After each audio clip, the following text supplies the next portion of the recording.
what's going on, guys? There may be a lot of you out there wondering, what does it take to become a U.S. government contractor working overseas in Iraq, Afghanistan, places like that? Guys, I want to let you know that you can do it. You can go work over there. You can make a lot of money if you have the desire, the will, determination, and you follow some simple instructions that I'm going to tell you about that will make it easier for you to get employment overseas. Now, I'm not guaranteeing anything, but if you want to go over there, believe me, you can get over there. Okay, you have to have a certain kind of background, which I'm going to go into in a little bit. But other than that, you need to have the will and determination. You can do it. Let me just tell you guys about my background as it relates to this. When I got off active duty, I started working for contractors overseas. Now, I'm not gonna name any of those contractors, but I did security work. I did some operations management type positions, and I also did some what they call a tasking manager.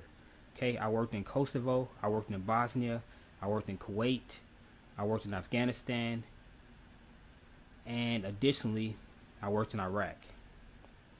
Okay, all for various different contractors. Because generally what happens is you deploy there for a year, you sign a year contract, and then once you finish the year, if they like your work, they'll go ahead and extend that out. Another year, another 6 months, or whatever it may be, depending on what contract you go with. Now, let me just go over some numbers real quick before I jump into the main subject here. And I'm referring to, this is my tactical handbook. I'm referring to some stuff I have in here. Total contractors in Afghanistan right now is 107,479.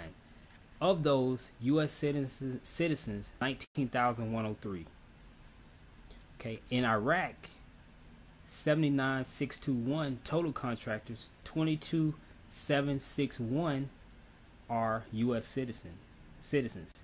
Now you can see the majority of the contractors are what they call third country nationals, but you also can see there's a large amount of U.S. contractors both in Afghanistan and Iraq.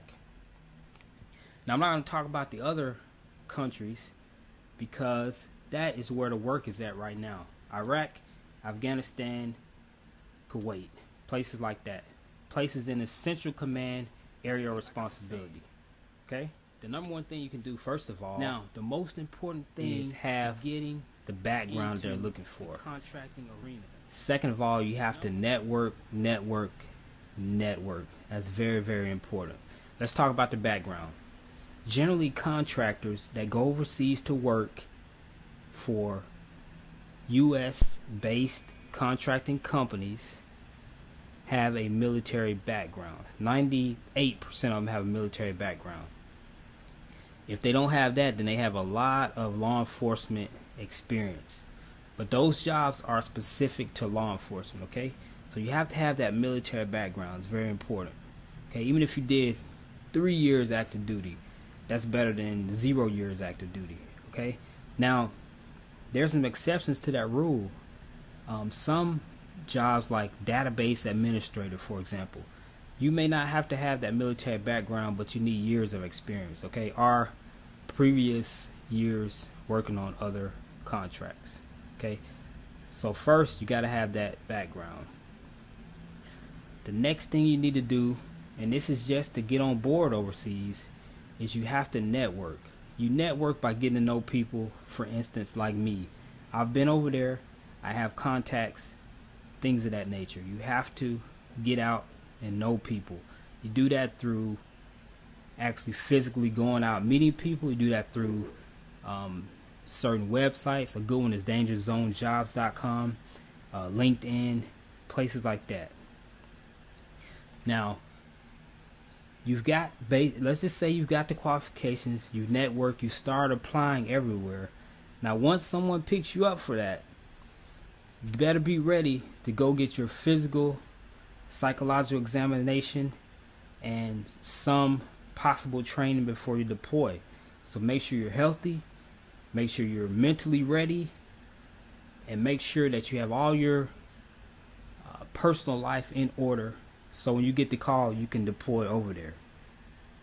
Okay, so that's the third thing. Okay, you got the background, you've networked, you got your personal life in order, they giving you the offer. Once they give you the offer, you just deploy over there to Afghanistan or Iraq. You work for the company, you sign that contract for a year. Once that year is over, you ensure that you do an excellent job so they'll extend the contract, or you get on with another contractor.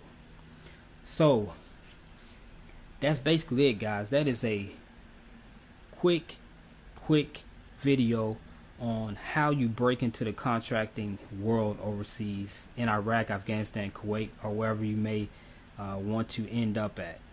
This is by no means all the information. This is just the tip of the iceberg.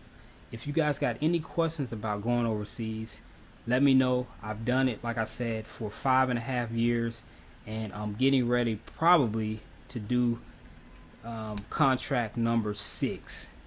So that'll make it 7 years of contracting overseas. I spent 18 months in Afghanistan, which was my longest contract, working for a contractor there.